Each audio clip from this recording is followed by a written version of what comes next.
नमस्ते, जय हिंद। ये है द आवारा मुसाफिर शो क्लिप्स।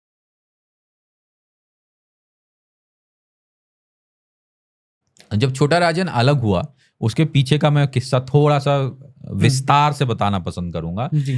जो आम जनता को ये मालूम है, जो लगता है कि जो इंटरव्यूज के माध्यम से या कुछ लोगों ने पॉडकास्ट के माध्यम से बिना रिसर्च किए बोला है कि छोटा राजन 93 बॉम्ब ब्लास्ट की वजह से अलग हुआ, जबकि इसके पीछे हम थोड़ा सा और पहले जाते हैं, किस्सा अलग है।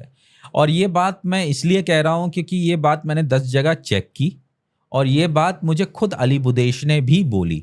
अली बुदेश कौन है? आपको वो एक बार थोड़ा सा ब्रीफ में बताना पड़ेगा जिन्हें देखिए, नहीं पता। जो मुंबई क्राइम को जानते हैं या मुंबई माफिया को जानते हैं, उनको बताना मैं नहीं समझता उचित होगा। वो पहले से अली बुदेश को जानते हैं, लेकिन जो लोग नहीं जानते हैं उनके लिए संक्षेप हाँ, में एकदम एक ब्रीफ। शॉर्ट में बता देता हूँ। अली बुदेश भी एक क्रिमिनल है और वो बहरीन का निवासी है। उसकी माँ जो थी वो इंडियन थी, पिता उसके अरबी थे यानी कि बहरीनियन थे। और उसको उसके पिताजी ने एक अच्छी तालीम के लिए जो भेजा वो हिंदुस्तान इंडिया में भेजा और इंडिया में पढ़ने के लिए भेजा। और पुणे के आई थिंक पुणे में उसकी पढ़ाई हुई और वहाँ से जो है इसकी दोस्ती कह लो बाहर निकलने के बाद जो हुई वो ब्लैक स्कॉर्पियो से हुई। वो ब्लैक स्कॉर्पियो एक व्यक्ति का नाम है, किशोर भाई कहते हैं, उनसे हुई। फिर अब इसका क्राइम की तरफ रुझान बढ़ता चला गया। और फिर 1980s की ये बात बता रहा हूँ, तो उसमें दाऊद इब्राहिम का भी नाम आ जाता है। तो एक दूसरे को जानते हैं तो कोई दिक्कत नहीं होती। फिर ऊपर से ये अरबी, तो इसका आना जाना दुबई भी लगा रहता था। तो अली बुदेश एक क्रिमिनल, एक नटोरियस लो विकीपीडिया पढ़ेगा कोई अब या फिर कोई न्यूज़ चैनल की रिपोर्ट पढ़ेगा तो वहाँ पे इंग्लिश में नटोरियस इंडियन मॉबस्टर उसके बारे में लिखा है।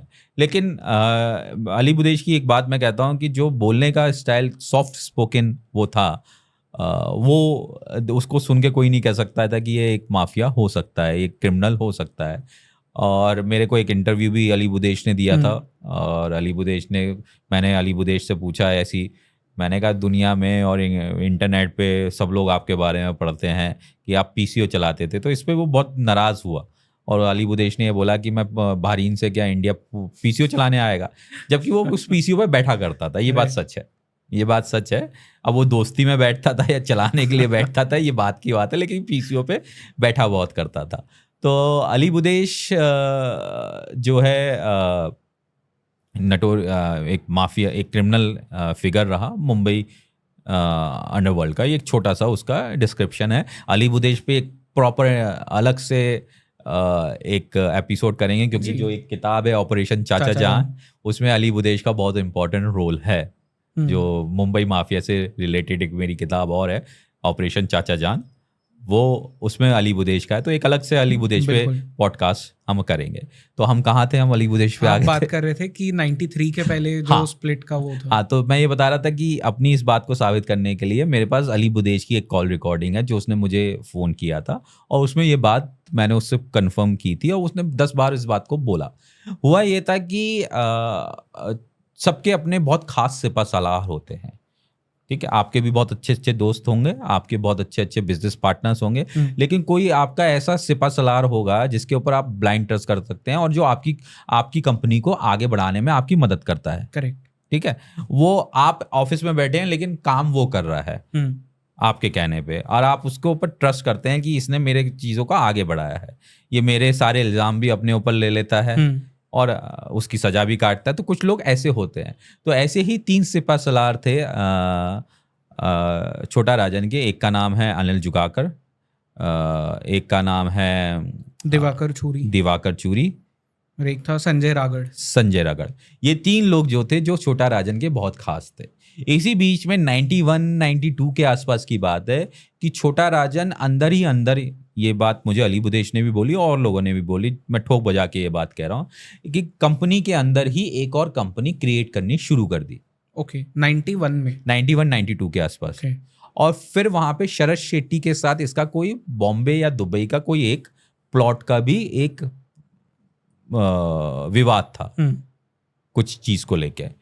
तो वहां से भी थोड़ा सा मनमुटाव शुरू हुआ। कंपनी के अंदर ही एक कंपनी शुरू करनी शुरू हो गई। तो यहाँ पे जो है एक किस्सा आता है जो मैं बताना चाहता हूँ। यॉट वाला एक अलग किस्सा है, वो अलग किसी एपिसोड में करेंगे।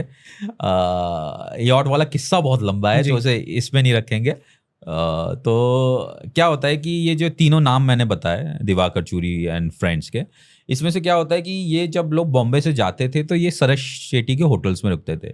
एक सीधा उस समय एक सिस्टम बना हुआ था कि डी कंपनी के जितने भी कार्यकर्ता हैं, चाहे वो इंफॉर्मेशन देने वाले लोग हों, इंफॉर्मेशन गैदर करने वाले लोग हों, या फिर उनके लिए बिजनेस करने वाले लोग हों, मतलब जो उनके अपने एक सैलरी बेस्ड जो नेटवर्क था, उनमें जो भी लोग थे वो जब भी दुबई जाएंगे यहाँ से क्राइम करके या नॉन क्रिमिनल्स, वो शरद शेट्टी के होटल में रुकेंगे।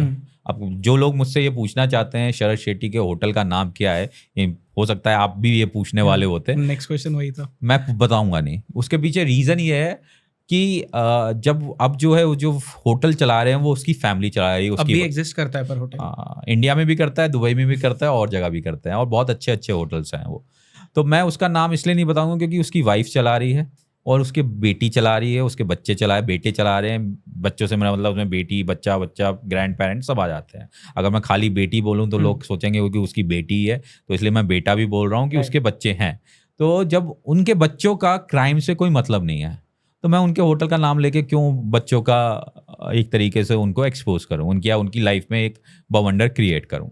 तो जो लोग जानते हैं शरद शेट्टी का होटल क्या है उनको पता है, जिनको नहीं पता वो अंधेरे में रहें, क्योंकि सर्च करके फिर पता चला बहुत से लोग होते हैं इंस्टाग्राम आईडी उनकी निकाल लेते हैं, उनको मैसेज करते हैं तेरा बाप क्रिमिनल था, तेरा बाप ऐसा था, वो अच्छा भी नहीं लगता है क्योंकि ये मैं देख चुका हूँ। तो मेरा कहना ये है कि अगर फैमिली में से कोई इन्वॉल्व नहीं है क्राइम में तो फैमिली को इन्वॉल्व करना उचित नहीं है कहीं से भी। अगर हाँ जिस दिन, दूसरी तरफ मैं ये भी कहता हूँ कि अगर जिस दिन फैमिली इन्वॉल्व होगी क्राइम में, सबसे पहले एक्सपोज करने वाला भी मैं बनूंगा। राइट। तो इसलिए मैं होटल का नाम नहीं बना रहा, मैं थोड़े एथिक्स पे चलता हूँ, और ये शायद ये एथिक्स अच्छे हैं या बुरे ये पर्सनल चॉइस पे डिपेंड करता है। तो वहाँ एक सिस्टम था कि यहाँ से जो भी बॉम्बे से जाएगा वो वहाँ जाके रुकेगा, उसका सारा खर्चा जो है डी कंपनी देगी, रहने का, खाने का, आने और जाने का। तो क्या होता था कि ये दिवाकर चूरी एंड फ्रेंड वहाँ जाके पार्टी जो होती है वो करते हैं, दारू पीनी होती है दारू पीते हैं, दारू पी के उठा के बहुत सारे फोन्स जो हैं ये बॉम्बे में इंटरनेशनल करते थे। उसका बिल बहुत मोटा आता था उस जमाने में, तो काफी ज्यादा आता होगा। तो शरद शेट्टी के लोगों ने, और शरद शेट्टी ने शायद खुद ही कहा था कि यार देखो तुम ये जो फ़ोन बार बार कर रहे हो, कभी किसी लड़की को कर रहे हो, कभी अपने लड़कों को कर रहे हो, बेकार, वहाँ पे पुलिस सुनती है, बेकार में हमारे पे भी नज़र रखी जाएगी जो उचित नहीं है। तुम यहाँ पार्टी करने आते हो, छुपने आते हो, जो भी करने आते हो चुपचाप करो, चुपचाप करके निकल जाओ।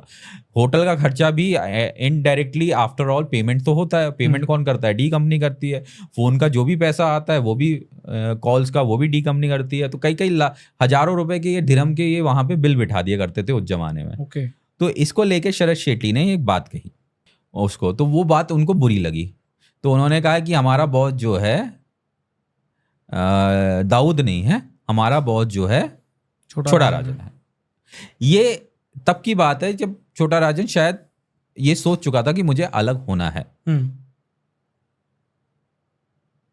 ये तब की बात है।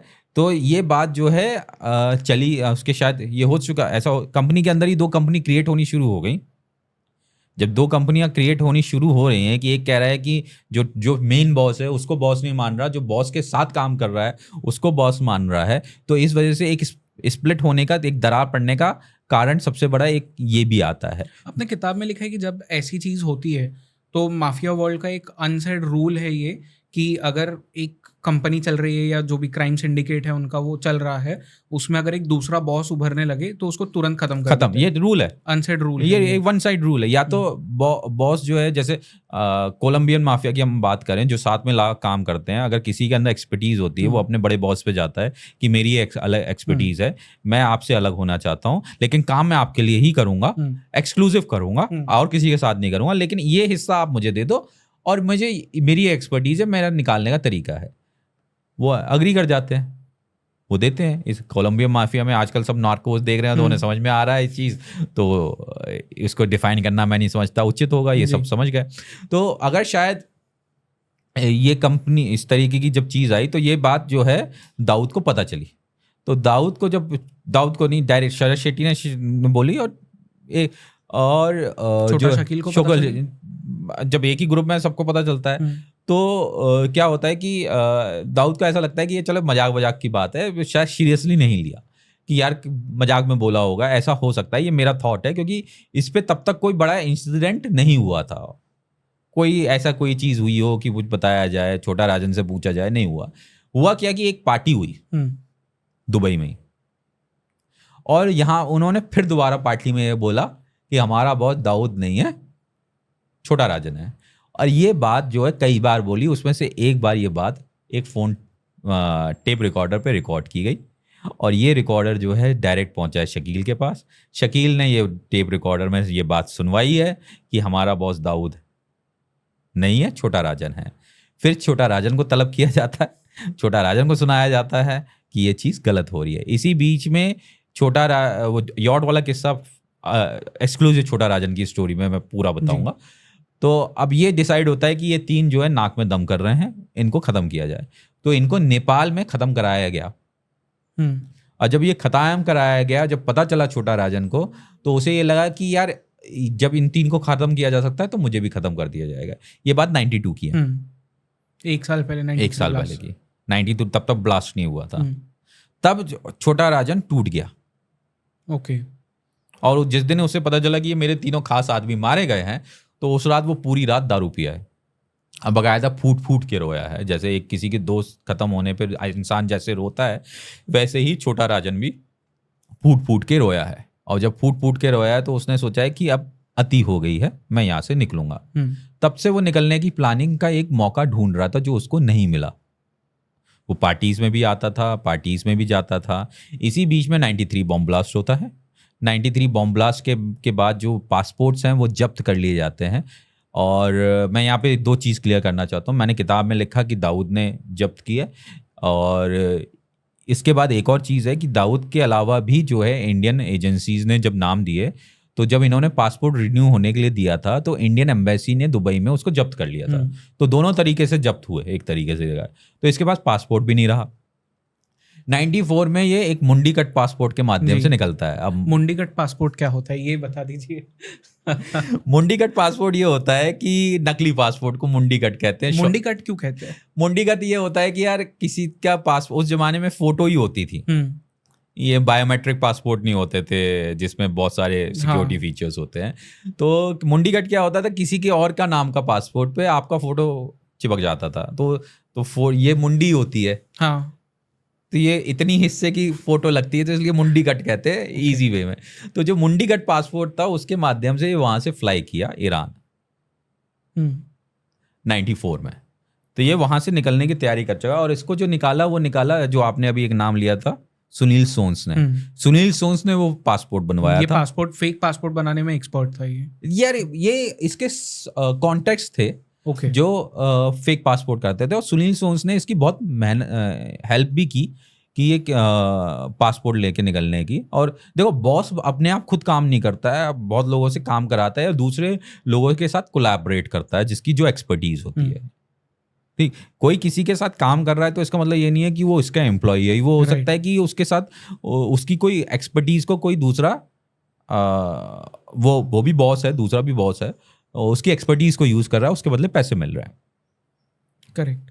जैसे 93 बॉम्ब ब्लास्ट में क्या हुआ था, टाइगर मेमन ने जब पूरी तैयारी की थी तो बहुत सारे लोगों को उसने इस्तेमाल किया जिनकी वो एक्सपर्टीज थी। वो टाइगर मेमन के साथ काम नहीं करते थे, वो टाइगर मेमन की पेरोल पे नहीं थे बहुत सारे लोग, लेकिन टाइगर मेमन को जानते थे, पैसे के लिए काम करते थे। उनकी एक्सपर्टीज थी एक बोट से सामान उतारना, दूसरी जगह ले जाना बिना ट्रैक में आए। उन्होंने पैसा लिया उसके बदले।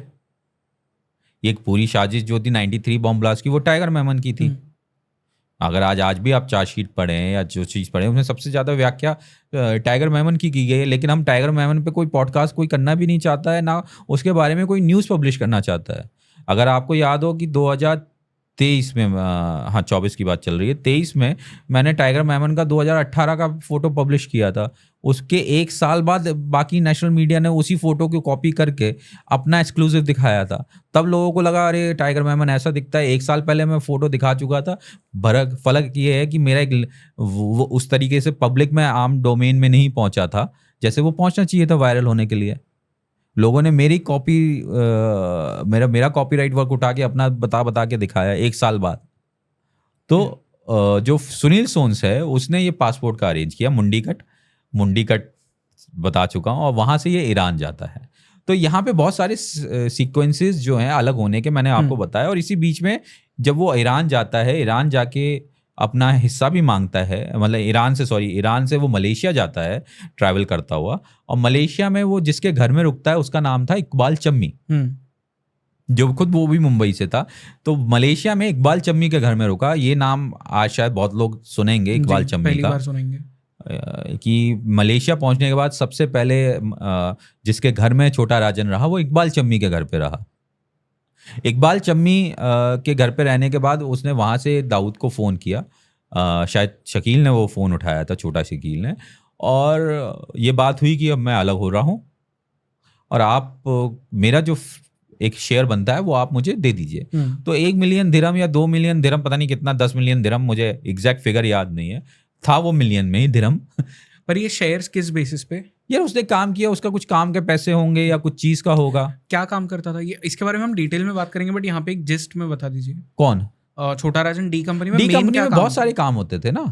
ओके, तो ये एक दो काम से इसके अपना भी काम हो सकता है या किसी चीज में बिजनेस का भी प्रॉफिट हो। इनके कितने सारे काम है, ये आप और हम जान ही नहीं सकते हैं जी। जो पुलिस इन्वेस्टिगेशन में सामने आ गया या जो हमारी अपनी पर्सनल इन्वेस्टिगेशन में सामने आ गया वही काम है। लेकिन उसके अलावा कितने काम हो सकते हैं या ना आप जान सकते हैं ना मैं जान सकता हूं, जब तक ये खुद अपने मुंह से ना बोले। इसका मैं एग्जांपल देता हूं कि जब ये अलग हुआ था तो संतोष शेट्टी के साथ मिलकर इन्होंने एक कंटेनर निकलवाया था ड्रग्स का। संतोष शेट्टी का भी किस्सा किताब में है, छोटा सा है, लेकिन संतोष शेट्टी का किस्सा बाद में और ज्यादा बड़ा होता है जब रोहित वर्मा खत्म हो जाता है। रोहित वर्मा के टाइम पे भी छोटा राजन के साथ वो काम कर रहा था एज अ कोलैबोरेशन में। पूरी तरह ज्वाइन करना एक अलग चीज होती है और एक दूसरे की एक्सपर्टीज यूज करना एक अलग चीज होती है। संतोष शेट्टी की जो एक्सपर्टीज थी, एक तो बहुत स्मार्ट लड़का, पढ़ा लिखा, अंग्रेजी में फ्लुएंट अंग्रेजी और कई भाषाओं में फ्लुएंट बोलने वाला, और उसकी बहुत बड़ी प्रकार कस्टम में। तो इन्होंने जो है सबसे बड़ा एक कंसाइनमेंट निकाला था उस जमाने में, और वो भेजा था साउथ अफ्रीका, और वो ड्रग्स का कंसाइनमेंट था। उस कंसाइनमेंट में ही छोटा राजन को 1 करोड़ रुपए का फायदा हुआ था। ओके। उस जमाने में 90s में 1 करोड़ और आज का 100 करोड़ इक्वलेंट होगा, क्योंकि 1 करोड़ रुपए की प्रॉपर्टी अगर आप उस जमाने में खरीदी होती प्राइम लोकेशन पे तो वो आज की तारीख में 100 करोड़ होते। बिल्कुल इजीली। लोग मेरी बात को कैलकुलेट करने लग जाएंगे कि एक्सचेंज रेट उस समय ये था, मोटा तो ये 1 करोड़ जो है आज की तारीख में 10 करोड़ हो सकते हैं, लेकिन 100 करोड़ नहीं हो सकते। हमेशा आप वैल्यू जो है या तो प्रॉपर्टी से करोगे या गोल्ड से करोगे। वैल्यूएशन, पैसे की वैल्यूएशन या तो आप गोल्ड से करोगे या प्रॉपर्टी से करोगे। 90s में 1 करोड़ रुपए की कोई प्रॉपर्टी अगर आपने प्राइम लोकेशन में खरीदी होती तो वो आज 100 करोड़ की होती। तो आप सोचिए कि वो 100, आज हम बात करें तो वो जमाने का 100 करोड़ रुपए हुआ। बिल्कुल। तो उस समय उन्होंने इतना मोटा पैसा सिर्फ प्रॉफिट कमाया सिर्फ कंसाइनमेंट भेजने में। उनकी ड्रग्स नहीं, उनकी प्रोडक्शन नहीं, सेफ पैसेज देने का या उसको वहां से सेफ पैसेज दिलवाने का 1 करोड़ रुपए उनको प्रॉफिट के तौर पे मिला, सिर्फ काम कराने के लिए। और इस काम को जो छोटा राजन के लिए करने वाला था वो संतोष शेट्टी था, और कोई नहीं था। संतोष शेट्टी ने ये काम किया क्योंकि संतोष शेट्टी बहुत अच्छे कस्टम्स में और बहुत स्मार्ट इंटेलिजेंट आदमी, जो उस कंपनी में कोई अच्छा पढ़ा लिखा आदमी रहा वो संतोष शेट्टी रहा। तो उधर जेल में ये चल रहा था, इधर ये अलग हो चुके थे छोटा राजन। तो यहाँ से फिर गैंग वॉर शुरू होती है 94 में। अलग होने के बाद पैसा मिला, 1 दिरहम जो मांगा गया वो दाऊद ने दिया। वहाँ से ये मलेशिया से सिंगापुर गया, सिंगापुर से फिर ऑस्ट्रेलिया गया, वहाँ से ये बैठ के अपने ग्रुप को करता रहा। अब जब 94 आ गया तो बहुत सारे लोग मारे जाने लगे, तो जेल का किस्सा आया। तो मट्टिया भाई बैठे हैं, मट्टिया भाई ने लोगों को हायर करना शुरू किया, देश के नाम पे हायर करना शुरू किया, ग्रुप के नाम पे हायर करना शुरू किया कि अगर तुम बड़े ग्रुप में रहोगे तो तुमको जो है बहुत कुछ सेफ्टी मिलेगी, सिक्योरिटी मिलेगी, पुलिस वालों से बचे रहोगे और चीज़ों से बचे रहोगे, एक छोटा मोटा क्राइम कर लोगे, बड़ा क्राइम कर लोगे, पुलिस के हत्थे नहीं चढ़ोगे क्योंकि तुम एक बड़े पेड़ के नीचे हो। करेक्ट। ठीक है, तो इस तरीके की बातें की गई। दूसरी तरफ तो ये भी कहा गया कि अगर तुम छोटा राजन गैंग में जुड़ोगे तो तुम देश के लिए काम करोगे, देशभक्ति के लिए काम करोगे। तो इस वजह से जो है लोग जुड़ते गए और मरते गए।